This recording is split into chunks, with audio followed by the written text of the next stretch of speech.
All right. For all the media, we're talking with LFR Battalion Chief Brad Savinet. He is in the City of Houston Emergency Operations Center.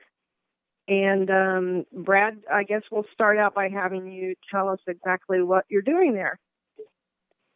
Okay. Well, first off, I want to apologize to everybody that's on if I haven't taken your phone call or responded to your text or whatever and stuff. If you could be so kind, give me a little latitude, and I think we'll try to set this up with Diana's permission to work this angle so I can do it one time a day. I myself right now am working in the City of Houston's Emergency Operations Center, which is coordinating all efforts for everything that is going down in the City of Houston. And obviously I'm sitting in conjunction with the operations section that is working to move the federal and FEMA assets around. The task force themselves is a little bit further from me and just kind of a situational status report, if you will. They arrived 2 days ago after being deployed into staging into San Antonio, were then moved yesterday from San Antonio down into the staging area inside the City of Houston. And then once they arrived in Houston staging, they were staged and then tasked with missions within the city. As you can imagine, some of the issues they're encountering as they try to move that task force, a Type 1 convoy of heavy movers, semis, and 80 personnel through flooded streets and that. They uncoupled and left their big movers at a staging area and sent the water crews to assist in some of the other areas of town and marry up with the Houston Fire Department. During the course of them operating, an evacuation notice came for them to evacuate the staging area they were at due to a potential overflow of water from a dam that is nearby. So they were then extricated to collected everybody. We evacuated all teams that were there to another staging area that had some issues too. But as you can imagine, the floodwaters are rising every 30 minutes, sometimes a foot at a time, depending on where they're at. So they found a high and dry spot in Katy, Texas, and were held there overnight with some of the other task forces. So we have a hodgepodge right now of 6 different task forces working as we speak. Nebraska specifically was just tasked to a nursing home in Katy, Texas, where they're actively involved with the evacuation of a nursing home. After that, they're on my big board to see where they will go next, as well as the other FEMA assets there in theater where I can move them. They're working in smaller boat crews, obviously, so they can get around easier with their big base of operation and all their support material with them. Their mental state is good. They're going to work. They're doing great things. Appreciate all of the help back home that is from Papillion, Omaha Fire, all the civilian employers, Lincoln Fire, that are assisting with backfilling personnel to allow the folks to work in theater and represent the state of Nebraska at this level. So I can probably fair to say that this will be a marathon more than a sprint. Overnight in the City of Houston, we took on about 10 more inches of water, rainwater, with an anticipated 15 to 20 to come. So, and with that, just to give a more global perspective, not only are we problem solving or assisting with the issues that you see in Houston, but it's becoming a bigger county issue around here, as all this water that is coming in via rain eventually has to drain back out to the ocean. So there will be a wave of water coming back down noontime today. We will let, or not we, they will let the City of Houston 3 dams to full water and do some of the things which will cause potential flooding in the areas as that water goes, in anticipation that none of those become compromised and they have a bigger issue to deal with. Roadways are underwater, obviously, as you've seen from news footage, 2 areas, and then the ability to get helicopter operations and drop our folks some supplies as needed and stuff is in the works now. So kind of a broad global view, if you will. Hope that kind of answers some of what's going on and where. I'm in constant contact with the two task force leaders that are there. And they're doing a great job with the staff, too, of managing a very dynamic event, from road closures to moving people to keep people safe and out of the water. And all the challenges you can imagine with come with moving a small self-contained city of 80 people around a disaster area. Okay, we'll take some questions. Brad, this is KF4 in Lincoln, Nebraska. Can you give us a little bigger global view in terms of just how many miles by how many miles the area under flood stress is? I mean, is this like 20 by 20 miles or 100 by 100 miles or what? And how they're dealing with that whole picture? There is not a good map that says that, and I'll caveat that with within 30 minutes of moving one of our task forces to where they were high and dry, they had 3 feet of water there. So the movement of water is so dynamic and moving at such a quick pace, as is the torrential downflow, that the area underwater is growing exponentially almost by every quarter of an hour. So they're still trying to get a handle on that, where it's out of the city of Houston into Harris County and above, because it's starting to grow that way and now work its way down to areas that were already cleared, such as Corpus Christi, and that with the assumption, and most of you probably have seen, there's the threat that this hurricane or tropical storm now will make landfall 3 times. So as it's spinning its way back to the Gulf, it may come right back in a total of 3 times, and that's some of the concern. So they're having a tough time nailing that geographic parameter down, if you will. Chief, could you jump back real quick? You were talking earlier about Katy, Texas. So the Nebraska task force this morning, is it in Katy, Texas, or at least some of the members in Katy, Texas? And is that right? And then can you say what they're doing specifically this morning? They stayed overnight at their base of operations. It was in Katy, Texas. I believe it was them in Missouri. We're at a technical college that has a big footprint to park all our semis and big movers. It was elevated off the roadway, had a hard surface concrete to park them there. Had a place for their force protection, and then they were inside a school. I believe is where they booed and then slept overnight, so they had some restroom shower facilities. Their task this morning, they left the base of operation, just the boat crews. They have 6 boats with them, 4 hard bottom aluminum and 2 inflatable ribs, and their boat crews were going to work within the city of Katy, Texas, probably within the past hour.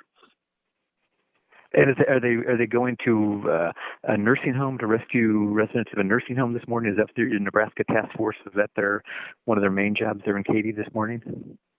Correct. They were sent to a nursing home to assist evacuating. I want to say there was last report well over 100 people in it. Is the whole 80-member crew there, or just part of it? Is part of it there helping with the nursing home, and then where's the operations folks of the task force, which is roughly probably 40, are supporting that.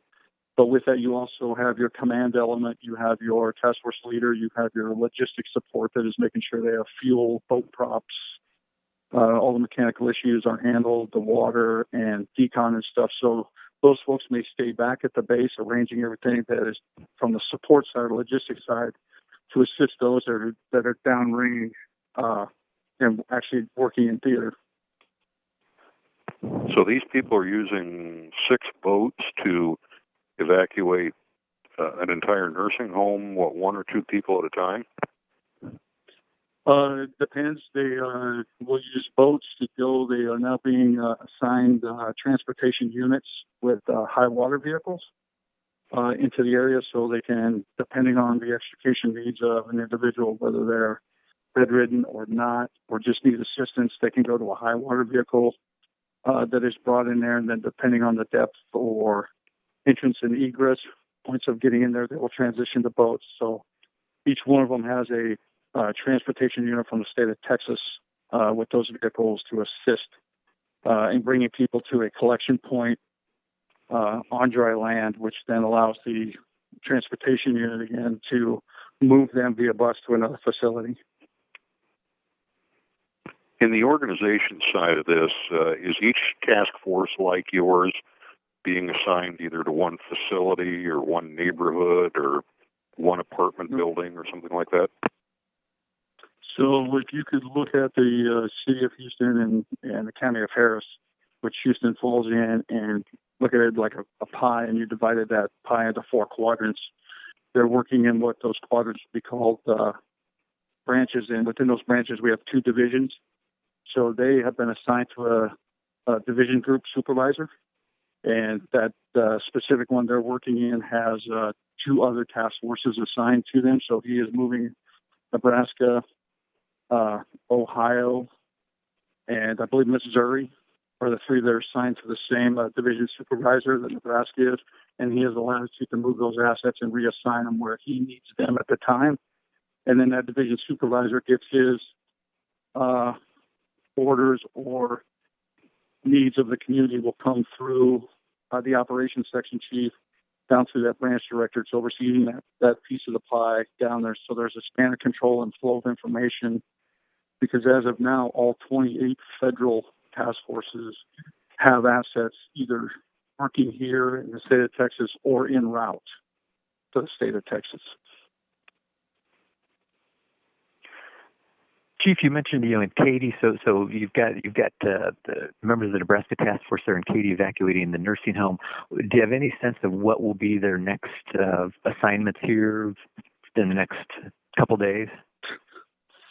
Not a clue. If you can imagine what our dispatch center in the city of Lincoln looks like when calls come in, the last time I walked by, there was approaching 1,000 calls in the queue. And now they're coming in through social media apps and stuff like that. So the ultimate authority having jurisdiction is the city of Houston. And they kind of pick whatever their fire department can handle and other assets they have brought into the state to handle. We're just another resource for them to utilize. And so they kind of part off some of the bigger ones versus some of the little ones that they are able to get to. So we just report when we've in the process of completing or almost completed a certain task. We'll work with the Houston Fire Department representative who's sitting by myself and the operations chief to figure out who needs to go where and then put that assignment down to the correct division. So this is all going according to their emergency operations plan, in which they've pre-identified targets that will probably need help, and then as those targets ask for help, somebody's sent to them? Correct. They have a list of high-priority targets, just like any municipality, metropolitan city would have, and they're slowly kind of verifying and, trust but verify, making sure that they've hit all those check boxes, and then depending on where that facility is that needs it or meets it, you may see helicopter operations taking place just because there's a large gathering of people, the time essence of making that rescue, and the availability of getting anybody through road closures and traffic to that, what we would call a lily pad. That's just an elevated spot away from all the water. Based on the disasters you've been involved in, how organized, how ready was the city of Houston for this compared to other cities? I think the pre-staging of assets and requesting from assets from other states, Texas is a very robust They have a lot of range. Obviously geographically huge, and they have a lot of need at times. So they have a very robust system already in place. And the fact that they reached forward for assets ahead of time and had people staged ahead of time that just kind of waited out the storm, which was why our task forces kind of just held in place due to the torrential rains, the spinning up of all the tornadoes that was coming by, so we can keep them in a safe area. And then once that passes, get them in theater and kind of reduce that drive time and timeline. Was very proactive on their part, so that when people need help, we already have boots on the ground and have some direction and coordination to facilitate that. How long a day will each individual working on this task force work? Is it just 12, 18, 19 hours, get an hour of sleep here and there, or are there actual organized limits of how long they work before they rest? They, because of they're a Type 1 80-person task force, and every position has a deputy. So if you're a leader, you have a deputy. You are designed internally that you, if called upon, will work 24-hour operations. Half of your task force will sleep, the other half will be working, and then switch, because you always have a deputy that is coming on to replace you. That's the configuration of a Type 1. So right now we work, because of the torrential rain still coming down at night, they're working everybody, what I would define as a blitz mode, putting all 80 people to work on a shorter work cycle. And then, so it may, like last night, I believe the last time I talked to the task force leaders at roughly about 9 o'clock, and they were getting ready to get people down for bed, because briefings and meetings would start at 0600 this morning. I would imagine as the storm kind of goes through and water goes and it's more conducive weather to operate, they will make that transition to a 24-hour operational period. But that is at the direction of the authority having jurisdiction, which where they're located is the city of Houston. Chief, I know there's doctors that are part of the Nebraska Task Force. Have the doctors that are part of the Nebraska Task Force, have they provided some aid at this point? Can you talk about what their role has been so far? I have not heard of specifically Nebraska's physicians. I know where they were staged, there were some civilians coming up that just wanted to be addressed or looked at and stuff. So there were some. I couldn't specifically say it with Nebraska's. Just I knew that there were people going there that saw and just were asking for help, and they might get some humanitarian aid, obviously, if we could facilitate that. And then if there were some of the physicians or paramedics could do, they would not obviously turn them away, but would assist. So not specific to Nebraska, but I know that has taken place. Once people are being retrieved from something like a nursing home or a school or something, how far are they taken, and what kind of place are they taken to? Because that's more, once we kind of, if you kind of think in the terms of rescue mode, and once I get you out of a place of peril, like a flooded nursing home or a flooded residence, and I can get you to dry land to a casualty collection point, I will take your data as much as I can so I can report that back to the authorities. And I turn those individuals obviously over to a transportation unit that will move them. Part of the Metropolitan's emergency plan has pre-identified whether it's other hospitals, other areas that aren't affected. And so within their emergency operations center, there is a whole public health section that is dealing with where are the coordinating with the transportation units. Once we get them, where we're going to go with them. And sometimes, depending on the need, they may go into just a shelter to be cataloged in for accountability purposes, or depending on need, maybe to a different hospital facility. So kind of outside of my scope of where they go once that we rescue and get them to an area of safe haven, and then they kind of move off to another emergency support function within their emergency operations plan. So you guys are pretty compartmentalized, organized. You do one job, you hand it off to the next one, and you just assume that they take it from there. Yep. It's extremely, I would say, coordinated effort. We know on the operations that if we're going out to rescue, that we all know that the rescue officers have their chain of command through their division supervisors of needs they'll need, like transportation, potential medical, maybe we need the canines or additional resources, and they start reporting that up, a very robust command structure. And so it gets put to the right people, and the right people show up at the right time, as well as now supporting logistically. We're getting low on gas for boat motors, or boat props have hit fire hydrants that we can't see and stuff. And so replacing some of those consumables and not stop our operation so it's a general flow is something that is kind of drilled into every firefighter through, and they do an outstanding job of that command and control element and the flow of information up and down, as well as horizontally, so it gets to the right individual or the right section that needs to deal with that. This is a multi-day event. How long can one guy go or one person go before they just have to get out of there and knock off for a day or two? task force leaders in working with the physicians and the safety officers, they have heavy accountability on all of our personnel. And every morning in the operational action plan that comes out is stressed heavily work-rest cycles, especially in hot, humid South Texas environment, dehydration and that. So they're constantly running medical checks on our folks on a daily basis before they can go. That's why we have the physicians and paramedics saying if they say that this individual needs more rest than the other, then we lean on the physicians to make that call. And then that becomes a safety, so they will get a little more downtime than somebody else. And that's all kind of dependent on your physical nature of the job you're doing, yourself as an individual, what you're physically capable of. And so that is extremely monitored very closely by our safety officers, our physicians and medical folks, and then give the advice to the task force leader to carry it out accordingly. Brad, if you can, how does this compare to other deployments that you've had? What's different about this one? The amount of water.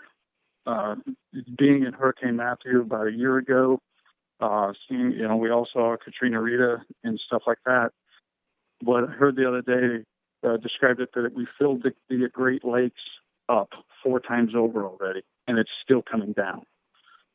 So it's the amount of hurricanes that normally come inland. They do their damage, they rain a lot, cause this, and they just kind of go away and move north, and we, in Nebraska, hopefully get some rain out of it.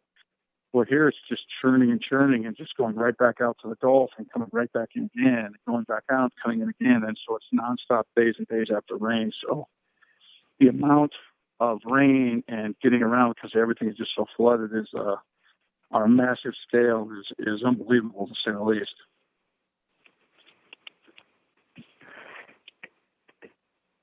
Chief, can you talk a little bit more about the challenges of that? I think, did you mention your particular Nebraska crew?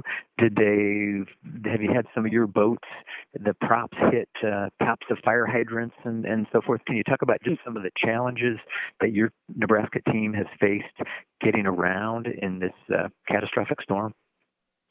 I have not heard that I've had any boat prop issues. Some of the other task forces have, and they're replenishing their boat props, getting from their task force. I have had one of the task force vehicles, they reported me just due to the amount of water. You can imagine that you drive through just to very slowly get from point A to point B. It took on a little water, stalled out, had to be restarted and stuff. But to my knowledge, I think those are being taken care of. Some of the other, I had a semi not on Nebraska, just moving through water and everything that comes around floats through water. Is having some mechanical issues. So everything that you would suspect, but not, like we would see in Lincoln with stalled cars and everywhere. They're very careful, the safety guys say you're just not going there. And if we don't feel comfortable or the guys don't feel comfortable to drive there, they don't. And they find alternate routes around. So other than a vehicle that had taken on a little water in the engine and stalled and had to be restarted, and to my knowledge is working fine because we're using it today. So knock on wood, no boat props or anything else yet. Brad, this is Diane. Is it okay if we go a full half hour with these? I want to be sensitive to your time. Yeah, I have a couple more minutes, and then I'm headed to a briefing here at 11:05. I got a text message while I was on. So, yeah, we can go longer, and I know that I pushed to you, and you can talk after, if you will, about the embedded media. I know it was asked by somebody. I'm with the FEMA PIO. I provided Diana the contact information for him, and she will kind of be the collector, push it through him. There's obviously a vetting process. If that is what you so choose to look at through FEMA External Affairs, FEMA PIO to get the approval and stuff. So I will let Diana kind of be the gatekeeper, if you don't mind, Diana. I provided her email of Frank Solomon's contact information, and I made him aware that he might be seeing something just so he's prepared. So. Okay. So Chief, if a news organization wants to embed with you, we should talk to Diane. Is that right? Yes, I would make contact with her, and then she can put you in contact with the FEMA PIO that's here with me. And Chief, just in a nutshell, just so I've got this right, so basically the Nebraska crew this morning is evacuating residents from a nursing home in Katy, Texas. That's what's happened. That's what your Nebraska crew is doing this morning. Is that right? Correct. Okay. Thank you. Okay, we probably have time for just one more question before Brad has to go. So we are planning to do these briefings once a day, probably 10:30 every day, but we'll be sending out advisories on when we're going to be doing these. If after Brad leaves, if everybody would stay on the line, I just want to make sure I have the list of everybody who's been on the line. So Brad, we'll take one more question for Brad, and then if everybody will stay on the line for a little bit, we'll get things finished up. Any more questions? All right. Thank you very much, Brad. Let the Nebraskans know that we are proud of them, we support them, and we hope they stay safe. Absolutely, we'll pass that along, and I ask that all you pass along to citizens of Lincoln, Omaha, surrounding communities, Papillion, and all the civilian folks that allow the people in the task force to go, because somebody still has to do the heavy lift of this back at home on a day-to-day operations and all the fire stations, emergency rooms where you take the docs and stuff. So please pass that along that we're very appreciative, and this is not a task force effort. This is a team effort, whether you are part of the team that didn't deploy or you're part of a team that allowed somebody from your employer to go. So we're representing all of you. That's the best. It's not just a task force thing. It's a team thing. Thank you, Brad. And we do have, I believe, Chief Despain is still on the line. Yes, I'm still on the line. Okay, Chief, maybe you want to address how staffing is being handled, at least for LFR. Hey, boss, I'm going to cut you off. I'm going to head to my meeting, boss. Sorry to cut you off. Don't hold that against me. No problem, Brad. I'll make sure you eval. All right. So, all right. Thanks, you all. So, for LFR, we do not downstaff we maintain staffing levels for adequate response. We just rely on basically firefighters to come back and work extra duty. So we are reimbursed through FEMA for that, so there's really no cost to the taxpayer. In fact, the cost of FEMA task force standing it up and supporting it all year long is supported by FEMA and not a local taxpayer-supported endeavor. And then the advantage is we have that team here locally that's available to us, their training, their equipment, when we need it. And so if that was the case, that would be a significant cost to the taxpayer. So we're fortunate to have that here. And again, staffing's covered. I'm sure Omaha and Papillion are the same way, where they just their firefighters just step up and do the extra duty while we need them until everybody gets back and gets settled back in.